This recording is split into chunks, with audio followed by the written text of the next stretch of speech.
Hi అండి అందరికీ. మనం గత క్లాస్లో అభ్యసనంలోని అభ్యసన లక్ష్యాలలో కొన్ని సిద్ధాంతాల గురించి తెలుసుకున్నాం. ఇప్పుడు అభ్యసనంలో సిద్ధాంతాల్లో అంతర్దృష్టి అభ్యసన సిద్ధాంతం గురించి తెలుసుకుందాం. అంతర్దృష్టి అభ్యసన సిద్ధాంతం అంతర్దృష్టి అభ్యసన సిద్ధాంతం. ఈ అంతర్దృష్టి అభ్యసన సిద్ధాంతాన్ని ప్రతిపాదించిన వారు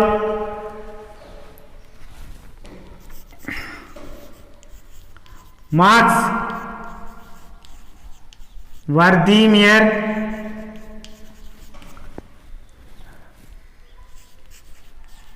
కార్డ్, కోఫ్కా, వుల్ఫ్గాంగ్, కోహ్లర్ మరియు లెవిన్. ఈ అంతర్దృష్టి అభ్యసన సిద్ధాంతాన్ని ప్రతిపాదించిన వారు మార్క్స్, వర్దీమియర్, కార్డ్, కోఫ్కా, వుల్ఫ్గాంగ్, కోహ్లర్, లెవిన్లు. వీరు ఈ అంతర్దృష్టి అభ్యసన సిద్ధాంతాన్ని ప్రతిపాదించడం జరిగింది. వీరు జర్మనీ దేశానికి చెందినవారు. ఏ దేశానికండి? జర్మనీ దేశానికి చెందినవారు. అదేవిధంగా గెస్టాల్ట్ వాదాన్ని ప్రతిపాదించడం జరిగింది. గెస్టాల్ట్ వాదాన్ని ప్రతిపాదించడం జరిగింది. గెస్టాల్ట్ అనే పదం జర్మనీ భాషా పదం.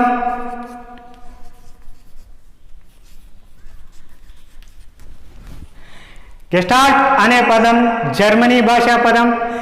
గెస్టాల్ట్ అంటే సమగ్రంగా, సంపూర్ణంగా, మొత్తంగా అని అర్థం. ఇంకోసారి చూసుకుంటే అంతర్దృష్టి అభ్యసన సిద్ధాంతాన్ని ప్రతిపాదించిన వారు మార్క్స్, వర్దీమియర్, కార్డ్, కోఫ్కా, వుల్ఫ్గాంగ్, కోహ్లర్, లెవిన్లు. వీరు జర్మనీ దేశానికి చెందినవారు. తర్వాత గెస్టాల్ట్ వాదాన్ని ప్రతిపాదించారు. గెస్టాల్ట్ అంటే సమగ్రంగా, మొత్తంగా, సంపూర్ణంగా అని అర్థం. ఇది అంతర్దృష్టి అభ్యసనాన్ని ప్రతిపాదించిన వారి గురించి అండి. సో ఇక్కడ మనం తెలుసుకోవాల్సిన అంశం ఏంటంటే అంతర్దృష్టి అభ్యసనం అంటే ఏమిటి? అంతర్దృష్టి అభ్యసనం అంటే ఏమిటి? అంతర్దృష్టి అభ్యసనం అంటే ఏదైనా ఒక సమస్యను లేదా ఒక విషయాన్ని అభ్యసించేటప్పుడు మెదడులోని ఒక మెరుపు లాంటి ఆలోచన ద్వారా అభ్యసనను అభ్యసించడమే అంతర్దృష్టి అభ్యసనం అని మన వుల్ఫ్గాంగ్, కోహ్లర్ ప్రతిపాదించడం జరిగింది. ఏం లేదండి, అంతర్దృష్టి దృష్టి అనేది జ్ఞానానికి సంబంధించింది. ఏదైనా ఒక విషయాన్ని అభ్యసించేటప్పుడు అందులో పరిశీలించి, అంటే పరిసరాలను పరిశీలించి మన మెదడులోని హఠాత్తుగా మెరుపు లాంటి ఒక ఆలోచన వచ్చి ఆ సమస్యను పరిష్కరించడం లేదా అభ్యసించడమే అంతర్దృష్టి అభ్యసనమని కోహ్లర్ అభిప్రాయపడడం జరిగింది. దీన్నే అంతర్దృష్టి అభ్యసనం అంటారు. ఓకేనండి. ఈ అంతర్దృష్టి అభ్యసనంలో చిన్న చిన్న భాగాలుగా కాకుండా మొత్త భాగంగా అభ్యసించినట్లయితే అభ్యసనం సమర్థవంతంగా జరుగుతుందని ప్రవర్తనవాదుల అభిప్రాయం. ఈ యొక్క అభ్యసన సిద్ధాంతం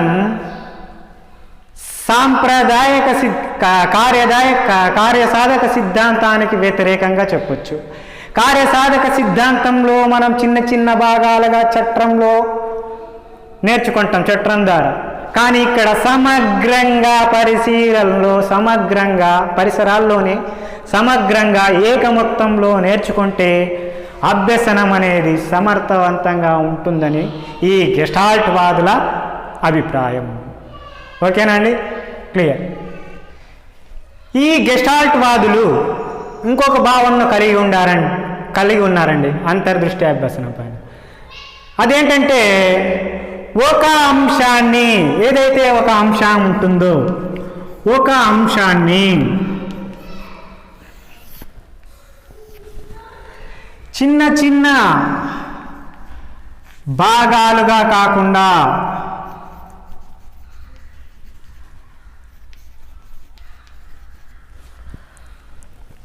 మొత్తం అధ్యయనం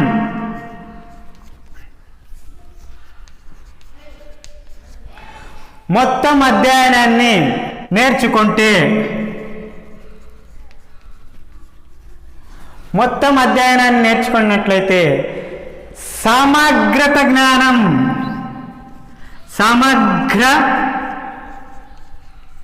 జ్ఞానం వస్తుంది అని తెలియపరిచారు అనేది వాళ్ళ భావన.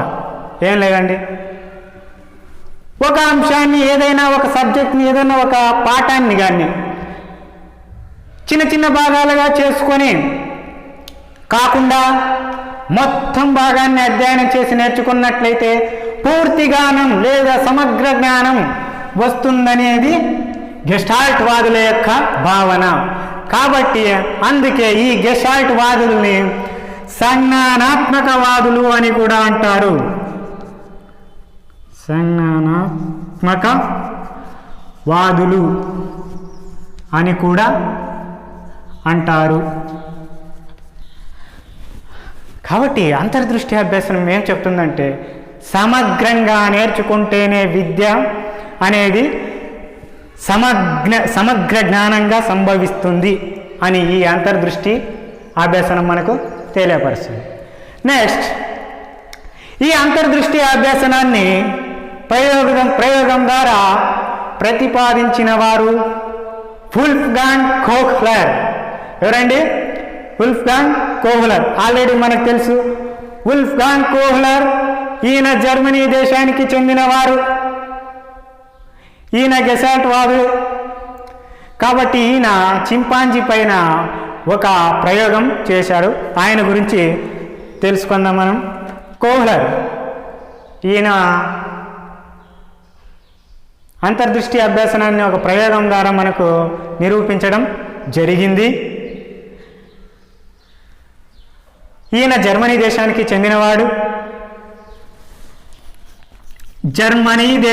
చెందినవాడు గెస్టాల్ట్ వాది. ఈయన గెస్టాల్ట్ వాది.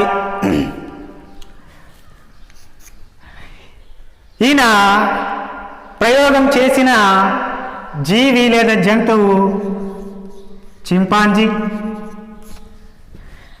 దానికి సుల్తానా అని పేరు పెట్టాడు.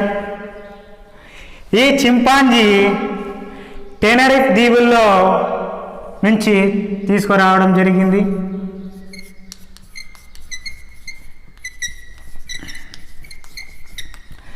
అసలు కోహ్లర్ చింపాంజీనే ఎందుకు ఎన్నుకోవడం జరిగింది? ఎందుకు లేదండి, ఈ అంతర్దృష్టి అభ్యసన సిద్ధాంతానికి, ప్రయోగానికి చింపాంజీని ఎందుకు వినియోగించుకోవడం జరిగిందంటే, ఇక్కడ చింపాంజీకి మరియు మానవులకి శారీరకంగా మరియు మెదడు పరంగా పరిమాణంలో ఒకే పోలికలు కలిగి ఉండి దగ్గరి సంబంధం కలిగి ఉంది. కాబట్టి ఈ ప్రయోగానికి చింపాంజీని, అదే సుల్తానాను టెనరిఫ్ దీవుల నుంచి ఈ ప్రయోగానికి వాడుకోవడం జరిగింది వుల్ఫ్గాంగ్ కోహ్లర్. ఈయన రచించిన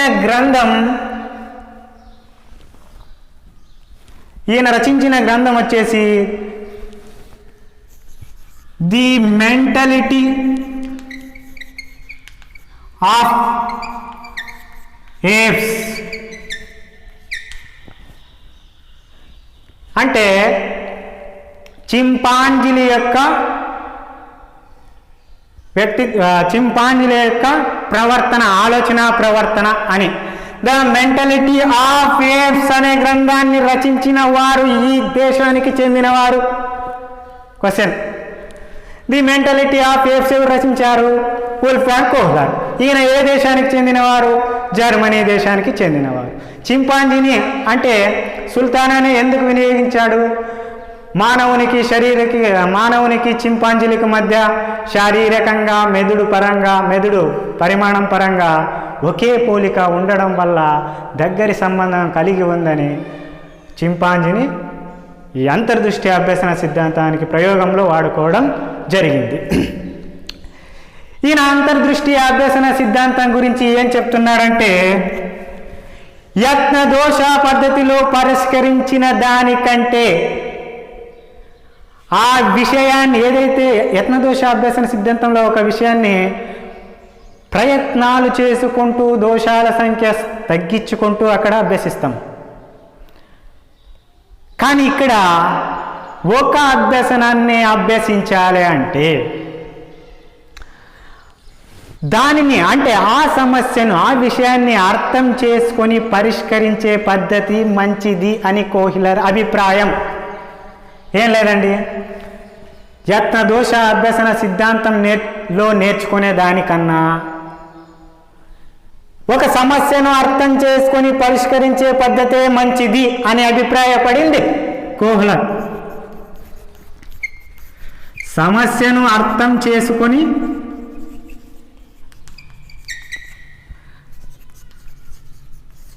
పరిష్కరించే పద్ధతి మంచిది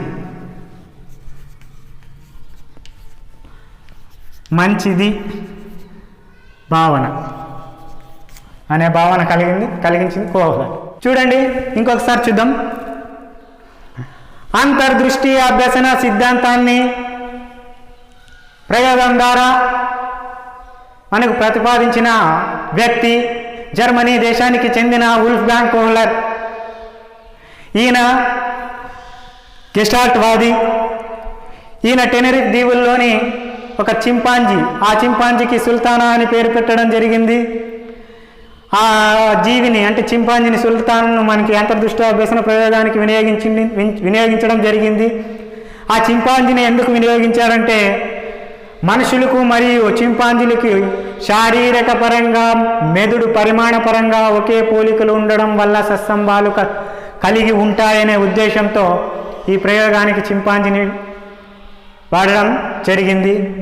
ఈయన రచించిన గ్రంథం ద మెంటాలిటీ ఆఫ్ ఏప్స్ అనే గ్రంథాన్ని రచించడం జరిగింది. ఈయన యొక్క అంతర్దృష్టి అభ్యసనంపై ఈయన భావన ఏదైనా సమస్యను అర్థం చేసుకొని పరిష్కరించే పద్ధతియే మంచిది అనే భావన ఈయన అభిప్రాయం. అదేవిధంగా ఈ అంతర్దృష్టి అభ్యసన సిద్ధాంతంలో ప్రయోగాన్ని 1913 సంవత్సరం నుంచి 1917 వరకు ఈ ప్రయోగం అనేది చేయడం జరిగింది. సో ఆ ప్రయోగం ఏ విధంగా చేశాడు, ఏ విధంగా ఆ చింపాంజీ అభ్యసనం నుంచి విజయవంతంగా నెరవేర్చింది అనేది మనం తెలుసుకుందాం. అంతర్దృష్టి అభ్యసన సిద్ధాంతంలో వుల్ఫ్గాంగ్ కోహ్లర్ చింపాంజీని ప్రయోగించి ఒక ప్రయోగాన్ని చేశాడు. ఆ ప్రయోగం ఏ విధంగా ఉందో మనం ఒకసారి పరిశీలిద్దాం. ముందుగా ఒక బోనులో సుల్తానా అనే చింపాంజీని లోపల ఉంచాడు. బోను వెలుపల అంటే ఆ చింపాంజీకి కనబడే విధంగా ఒక 2 మీటర్ల దూరంలో అరటి పండ్లను ఉంచాడు. అంటే చింపాంజీకి కనబడే విధంగా 2 మీటర్ల దూరంలో బోనుకి బాహ్యంగా వెలుపల అరటి పండ్లు 2 మీటర్ల దూరంలో ఉంచాడు. బోను లోపల చిన్న కర్ర మరియు పెద్ద కర్రలను అక్కడొకటి వేశాడు. వేసిన తర్వాత ఆ ప్రయోగాన్ని కోహ్లర్ పరిశీలనలో ఉంచాడు. అప్పుడు చింపాంజీకి బోను వెలుపల ఉన్న అరటి పండ్లు తినడానికి ప్రయత్నం చేసింది. ముందుగా అటు ఇటు చూసింది, చేయి చాసి అరటి పండ్లు అందుకోవడానికి ప్రయత్నం చేసింది, కానీ అరటి పండ్లు అందల. తర్వాత పరిశీలన అనంతరం కొద్దిసేపటి తర్వాత లోపల ఉన్న చిన్న కర్రతో ముందుగా చిన్న కర్రను వినియోగించింది. అక్కడ అరటి పండ్లను అందుకోలేకపోయింది. తదుపరి అనంతరం మరి అక్కడ పరిసరాల్లో ఉన్నటువంటి అంశాలను ఇక్కడ పరిశీలన చేసింది. Very very important point. అభ్యసన సిద్ధాంతంలో పరిశీలన అనే పదం ముఖ్యమైన పదం అండి. అందుకే బోన్లో ఉన్న పరిస్థితులను పరిశీలించింది. పరిశీలన వెంటనే పెద్ద కర్రను చూసింది. ఈ పెద్ద కర్ర బోనుకు బయట ఉంది. పరిశీలన అనంతరం బోనుకు బయట ఉంది. దానికి చూసిన తర్వాత కొద్దిసేపు అయిన తర్వాత తన మనసులో హఠాత్తుగా ఒక మెరుపు లాంటి ఆలోచన వచ్చింది. పరిశీలించిన తర్వాత తన మెదడులో మెరుపు లాంటి ఒక ఆలోచన వచ్చింది. ఆ ఆలోచన ఏమీ లేదు, తన దగ్గర ఉన్న చిన్న కర్ర సహాయంతో వెలుపల ఉన్న పెద్ద కర్రను తీసుకోయింది. దీన్నే అంతర్దృష్టి అంటాం. పెద్ద కర్ర సహాయంతో చిన్న కర్ర ఉపయోగించి పెద్ద కర్రను తీసుకొనింది. పెద్ద కర్ర సహాయంతో బోను వెలుపల ఉన్న 2 మీటర్ల దూరంలో ఉన్న అరటి పండ్లను అందుకోయింది. కాబట్టి తన లక్ష్యాన్ని ఇక్కడ నెరవేర్చుకోవడం జరిగింది. ఇదే అంతర్దృష్టి అభ్యసన ప్రయోగం. చూడండి, అర్థమైంది ఇక్కడ సింపుల్గా. అంతర్దృష్టి అభ్యసనంలో ముందుగా కోహ్లర్ చింపాంజీని సుల్తానాను ఉపయోగించాడు. బోను వెలుపల దాన్ని ఉంచి దానికి కనబడే విధంగా బోను బయట అరటి పండ్లను 2 మీటర్ల దూరంలో ఉంచాడు. లోపల చిన్న కర్రను ఉంచాడు, బయట పెద్ద కర్రను ఉంచాడు.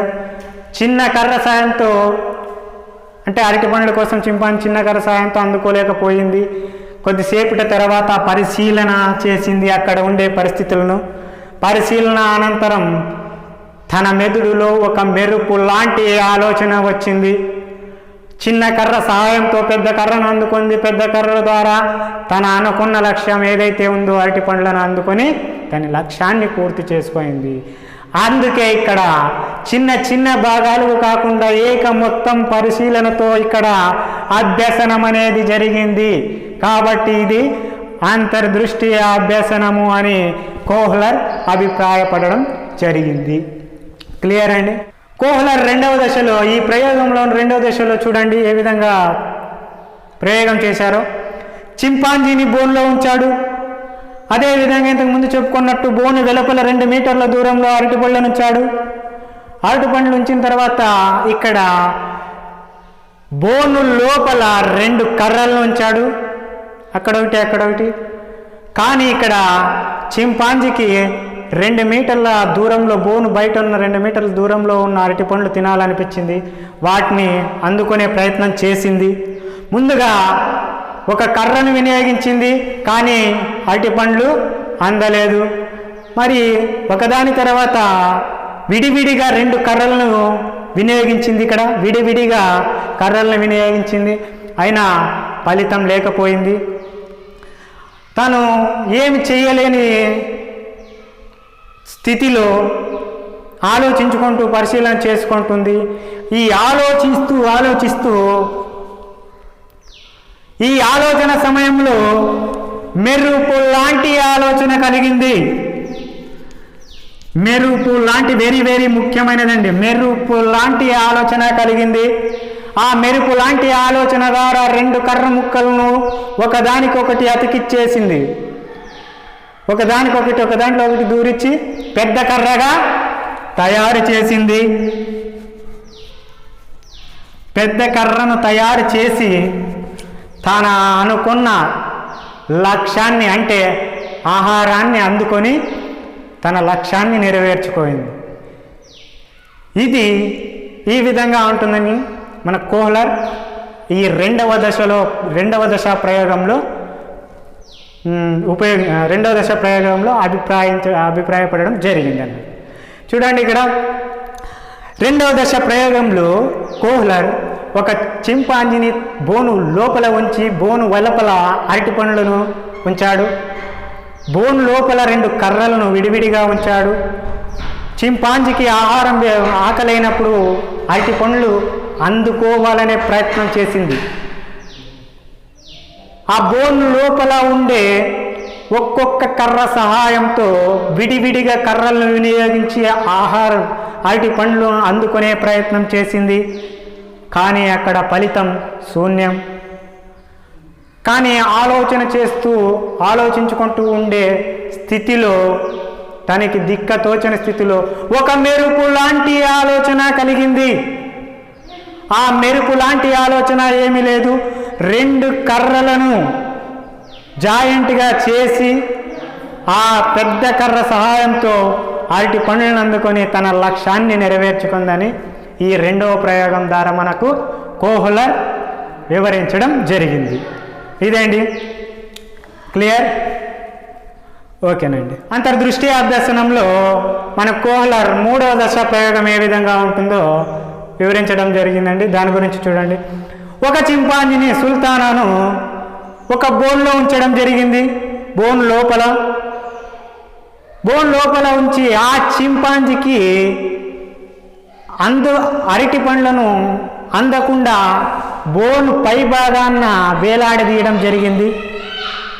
సో పైకప్పుకు అరటి పండ్లను వేలాడదీశాడు. అదేవిధంగా బోను లోపలి భాగాన ఒక మూలకు ఒక పెట్టెను ఉంచడం జరిగింది. సో ఆ విధంగా పెట్టెను ఉంచడం జరిగింది. కానీ ఇక్కడ చింపాంజీ పైకప్పుకు వేలాడుతున్న అరటి పండ్లను తినాలనే ప్రయత్నం చేసింది. కొన్ని ప్రయత్నాలు చేసింది అరటి పండ్లను అందుకోవడానికి, ఎగిరింది, అయినా అందుకోలేకపోయింది అరటి పండ్లను. మూలన ఉన్న పెట్టెను గమనించింది. మూలన ఉన్న పెట్టె నుంచి మూలన ఉన్న పెట్టె మీద ఎక్కి ఆ అరటి పండ్లను అందుకోవడానికి ప్రయత్నం చేసింది. అయినా అక్కడ ప్రయత్నము ఫలించలేకపోయింది చింపాంజీకి. కొద్దిసేపటి తర్వాత ఆలోచనలోకి పడి దిగ్భ్రాంతి చెందింది. ఆలోచిస్తూ పరిస్థితిని అంతా గమనించింది. చింపాంజీ అక్కడ ఆలోచిస్తూ పరిస్థితిని అంతా గమనించిన తర్వాత తన మెదడులోని ఒక మెరుపు లాంటి ఆలోచన కలిగింది. ఏంటండి ఆ మెరుపు లాంటి ఆలోచన అంటే, మూలన ఉన్న ఒక పెట్టెను తీసుకువచ్చి అరటి పండు కింద ఉంచి ఆ పెట్టె మీద ఎక్కి అరటి పండ్లను అందుకొని తన లక్ష్యాన్ని ఛేదించింది. ఈ విధంగా కోహ్లర్ 3వ ప్రయోగంలో ఈ అంతర్దృష్టి అభ్యాసనాన్ని నిరూపించడం జరిగింది. అర్థమైందండి? ఏం లేదండి, తన పరిస్థితులనంతా ఏకమొత్తంగా చేసుకొని తన లక్ష్యాన్ని అనేది ఇక్కడ ఛేదించుకోవడం జరిగింది. ఇది తన కోహ్లర్ యొక్క ప్రయోగంలో 3వ దశలోని అభిప్రాయం. నెక్స్ట్, కోహ్లర్ తన అంతర్దృష్టి అభ్యసన ప్రయోగంలో 4వ దశలో ఏ విధంగా చేశాడో చూద్దాం ఒకసారి. ఇక్కడ 3 దశలకు భిన్నంగా ఒక బోనులో పైకప్పులో అరటి పండ్లను కట్టి వేలాడదీయడం జరిగింది. ఇక్కడ ఏం చేశాడంటే 3 చింపాంజీలను ఈ ప్రయోగంలో వినియోగించడం జరిగింది. ఈ 3 చింపాంజీలను ఒక బోన్లో ఉంచాడు.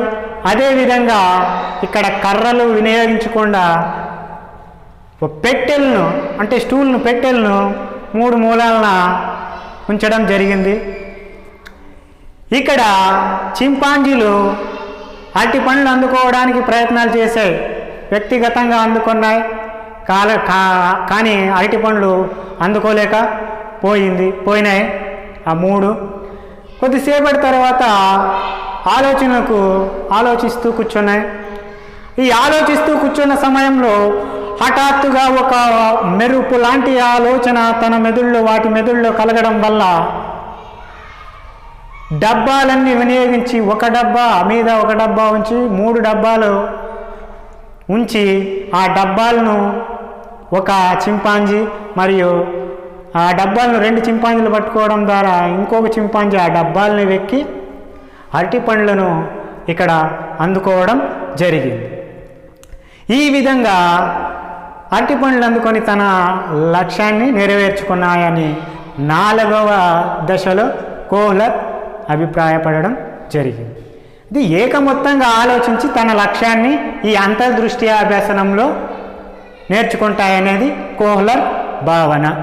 ఇదే అండి కోహ్లర్ యొక్క అంతర్దృష్టి అభ్యసన సిద్ధాంతంలోని 4 ప్రయోగాలు 4 విధంగా ఉన్నాయి. మొత్తంగా ఎన్ని ప్రయోగాలు ఎన్ని విధంగా ఉన్నాయి అనుకున్న ఒక పరిశీలన అభ్యసనంలో పరిసరాలను పరిశీలించి ఆలోచించి చేస్తే మన మెదడులో ఒక హఠాత్తుగా మెరుపు లాంటి ఆలోచన కలిగి ఆ సమస్యను నెరవేర్చుకోవడమే అంతర్దృష్టి అభ్యసనమని కోహ్లర్ అభిప్రాయపడడం జరిగింది. ఓకే, ఇక్కడ ఏదైనా ఒక వస్తువుకు దానికదే కాకుండా ఏకమొత్తంగా పరిశీలించాలి. అంటే ఏకమొత్తం వాటి మధ్య ఉన్న సంబంధం కనుక్కోవాలి. ఏకమొత్తంగా దానికి ఏం సంబంధం ఉంది అనేది తెలుసుకోవాలి. దానికి ఏ సమస్య సంబంధం ఉందో కనుక్కోవడం ద్వారా సమస్యను పరిష్కరించడానికి ఎక్కువ ఆస్కారం ఉంటుంది అని కోహ్లర్ అభిప్రాయం. ఇక్కడ యత్నదోష అభ్యసన సిద్ధాంతం కన్నా అంటే చిన్న భాగాల్లో అభ్యసించడం కన్నా ఏకమొత్తంగా అభ్యసించడం అనేది ఎక్కువ కాలం గుర్తుంటుంది అనేది మన కోహ్లర్ యొక్క భావన. ఇది కోహ్లర్ యొక్క అంతర్దృష్టి అభ్యసనం. అంతర్దృష్టి అభ్యసన సిద్ధాంతాన్ని కోహ్లర్ కొన్ని ప్రయోగాల ద్వారా మనకు వివరించడం జరిగింది. ఈ అంతర్దృష్టి అభ్యసనం సిద్ధాంతం వల్ల దీన్ని విద్యాను ప్రయుక్తం ఏ విధంగా చేయొచ్చు అంటే విద్యకు ఏ విధంగా ఉపయోగపడుతుంది అనే విషయం గురించి మనం తెలుసుకుందాం. ముందుగా అంతర్దృష్టి అభ్యసన సిద్ధాంతాన్ని సమర్థించేవారు సమస్య పద్ధతి, ప్రాజెక్ట్ పద్ధతి, ప్రయోగ పద్ధతి మరియు హ్యూరిస్టిక్ పద్ధతి లేదా పరిష్కార పద్ధతిని ఉపయోగించుకుంటారు. అంటే ఈ పద్ధతుల్ని సమస్య పద్ధతి వల్ల బోధించడం వల్ల, ప్రాజెక్ట్ పద్ధతి వల్ల బోధించడం వల్ల, ప్రయోగ పద్ధతి, హ్యూరిస్టిక్ ఈ పద్ధతి వల్ల బోధించడం వల్ల ఇది అంతర్దృష్టి అభ్యసన నియమాలను కలిగి ఉంటుంది, అదే దాన్ని పోలి ఉంటుంది. కాబట్టి అంతర్దృష్టి అభ్యసన సిద్ధాంతాన్ని సమర్థించేవారు ఈ పద్ధతులను బోధించడం జరుగుతుంది. రైట్. ఈ అంతర్దృష్టి అభ్యసన సిద్ధాంతం విద్యాను ప్రయుక్తంలో విద్యార్థులు అంటే అభ్యాసకులు చురుకుగా పాల్గొనే అవకాశం ఉంది. ఇక్కడ అంటే చిన్న భాగాలుగా కాకుండా ఇప్పుడు చింపాంజీలు ఉన్నాయి, చురుకుగా వాటంతకు అవే ఇక్కడ లక్ష్యాన్ని ఛేదించగలి. కాబట్టి అభ్యాసకులు నేర్చుకునేవారు చురుకుగా పాల్గొంటారు. రైట్. ఇక్కడ ముందుగానే మీకు చెప్పానండి, అంతర్దృష్టి అభ్యసనంలో చిన్న భాగాలు కాకుండా మొత్త భాగంలో నేర్చుకుంటారు. అంటే చిన్న భాగాలు కాకుండా మొత్త భాగాన్ని నేర్చుకునేదాన్ని సమర్థిస్తుంది ఈ అంతర్దృష్టి అభ్యసనం. కరెక్ట్ కాదు, అవునా కాదండి? అంటే చిన్న అంశాల్లో కాకుండా మొత్తాన్ని పరిశీలించి మొత్తాన్ని ఉపయోగించుకొని తన లక్ష్యాన్ని అనేది ఇక్కడ చేరుకుంటుంది. కాబట్టి చిన్న భాగాల్లో కాకుండా మొత్తంగా నేర్చుకునే అభ్యసనాన్ని సమర్థిస్తుంది ఈ అంతర్దృష్టి అభ్యసనం. నెక్స్ట్, చిన్న భాగాలుగా నేర్చుకున్నట్లయితే ఏమవుతుందంటే తక్కువ కాలం గుర్తుంటుంది. అదే మొత్తంలో నేర్చుకున్నట్లయితే ఎక్కువ కాలం గుర్తుంటుంది. భవిష్యత్తులో ఆ విద్యార్థి ఉపయోగకరంగా నేర్చుకునే అంశం ఉపయోగకరంగా ఉండడానికి ఎక్కువ అవకాశాలు ఉంటాయని మన కోహ్లర్ అభిప్రాయపడడం జరిగింది. ఈ విధంగా మనకి అంతర్దృష్టి అభ్యసన సిద్ధాంతం మనకి విద్యకు ఏ విధంగా ఉపయోగపడుతుందో మనకి కోహ్లర్ నిరూపించడం, తన ప్రయోగం ద్వారా నిరూపించడం జరిగింది.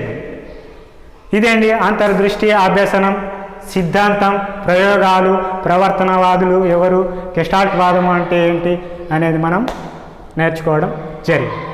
రైట్, వీటి మీద కొన్ని ప్రశ్నలు చూద్దామండి. ఈ ప్రశ్నలు ఏ విధంగా ఉంటాయో ఓవరాల్గా మనం చెప్పుకుందాం. అంతర్దృష్టి అభ్యసన సిద్ధాంతాన్ని ప్రతిపాదించిన వారు option A Max Wertheimer, Karl Kohler, option C Wolfgang Kohler, option D పై ముగ్గురు. ఇక్కడ ఆన్సర్ ఏమవుతుందండి? పై ముగ్గురు ప్రతిపాదించారు. ఓకేనండి. ఇంకో క్వశ్చన్ చూడండి. అంతర్దృష్టి అభ్యసనాన్ని ప్రయోగం ద్వారా నిరూపించిన వారు. ఎస్, అంతర్దృష్టి అభ్యసనాన్ని ప్రయోగం ద్వారా నిరూపించిన వారు option A Max Wertheimer, option B Karl Kohler, option C Wolfgang Kohler, option D Lewin. అంటే ఆన్సర్ ఏమవుతుందండి? ప్రయోగం ద్వారా నిరూపించిన వారు Wolfgang Kohler. Very next question చూద్దామండి. గెస్టాల్ట్ అనగా ఏకమొత్తము, సమగ్రము, సంపూర్ణము అని అర్థం. గెస్టాల్ట్ అనేది ఏ భాషా పదం? గెస్టాల్ట్ అనేది ఒక జర్మనీ భాషా పదం. గెస్టాల్ట్ అంటే సమగ్రం, సంపూర్ణం, ఏకమొత్తము అని అర్థం. అంతర్దృష్టి అభ్యసనంలో ఒక చిన్న కన్ఫ్యూజన్తో ప్రశ్న అడిగేదానికి అవకాశం ఉంటుందండి. చూద్దాం. ఈ క్రింది వాటిలో అంతర్దృష్టి అభ్యసనానికి సంబంధించని వాక్యం ఏది? చూద్దాం. అంతర్దృష్టి అభ్యసనానికి సంబంధించని వాక్యం. అభ్యాసకులు చురుకుగా పాల్గొంటారు. ఎస్, అంతర్దృష్టి అభ్యసనంలో అభ్యాసకులు చురుకుగా పాల్గొంటారు. ముందుగా మనము ఏదైతే ఒక ప్రశ్న ఇచ్చింటారో ఆ ప్రశ్న కింద ఇచ్చిన సమాధానాలు 4 ఆప్షన్స్ని కంప్లీట్గా చదవాలి. చదివిన తర్వాత ఒక అంత్యమైన ఆన్సర్ ఏదైతే కరెక్ట్గా అనిపిస్తుందో దాన్ని చేయాలి. లేదా ముందే వచ్చినారని చెప్పేసి దాని ఆన్సర్ చేస్తే ఇంకా కింద 1, 2 అని ఇవ్వచ్చు, లేదా 2 మాత్రం కరెక్ట్ అని ఇవ్వచ్చు. ఈ విధంగా ఇచ్చే అవకాశాలు ఉన్నాయి. కాబట్టి ముందుగా మనం ఆప్షన్స్ అన్నింటినీ బాగా చదవాలి. చదివిన తర్వాతే ఆన్సర్ చేయవలసి ఉంటుంది. నెక్స్ట్ సెకండ్ ఆప్షన్ చూద్దామండి. పరిష్కార మార్గం మెరుపు లాంటి ఆలోచన ద్వారా సాధ్యం. ఎస్, ఏదైనా ఒక పరిష్కారం, అట్టి పనులు అందుకోవాలంటే, దాన్ని పరిష్కరించాలంటే మెరుపు లాంటి ఆలోచన రావాలి. మెరుపు లాంటి ఆలోచన వచ్చినప్పుడే మనం అరటి పండ్లు అందుకోగలుగుతాము, ఆ లక్ష్యాన్ని ఛేదిస్తాం అంతర్దృష్టి అభ్యసనంలో. రైట్, 3వ ఆప్షన్ చూడండి. అంశాల భాగాల పద్ధతిని ప్రోత్సహిస్తుంది. ఇక్కడ చూడండి బాగా, అంశాల భాగాల పద్ధతిని అంటే చిన్న చిన్న భాగాల పద్ధతిని ప్రోత్సహిస్తుంది అంతర్దృష్టి అభ్యసనం అనే ఆప్షన్ ఇచ్చాడు ఇక్కడ. అవునా అండి? నో. అంతర్దృష్టి అభ్యసనం అనేది ఏకమత్తంగా, సమగ్రంగా సమర్థిస్తుంది. కాబట్టి భాగాల పద్ధతిని ఇది ప్రోత్సహించదు. ఆపర్లో పెట్టండి. అదేవిధంగా కార్యసాధక నిబంధనముకు ఇది వ్యతిరేకము. అంటే అంతర్దృష్టి అభ్యసనం అనేది కార్యసాధక నిబంధనకు వ్యతిరేకం. అంటే ఏ విధంగా? కార్యసాధక నిబంధనంలో చిన్న చిన్న భాగాలుగా చేసి అక్కడ అభ్యసించడం జరుగుతుంది. కానీ అంతర్దృష్టి అభ్యసనంలో పరిశీలన చేసిన అనంతరం సమగ్రంగా ఆలోచన ద్వారా అభ్యసనం చేసుకుంటారు. కాబట్టి కార్యసాధక నిబంధనానికి ఈ అంతర్దృష్టి అభ్యసనం వ్యతిరేకమా కాదా? ఎస్. కాబట్టి ఆన్సర్ ఈజ్ సి. అంశాల భాగాల పద్ధతిని ప్రోత్సహిస్తుంది అంతర్దృష్టి అభ్యసనం. ఇది సరైంది కాదు, అంతర్దృష్టి అభ్యసనానికి సంబంధించని వాక్యం. కాబట్టి ఆన్సర్ ఈజ్ సి.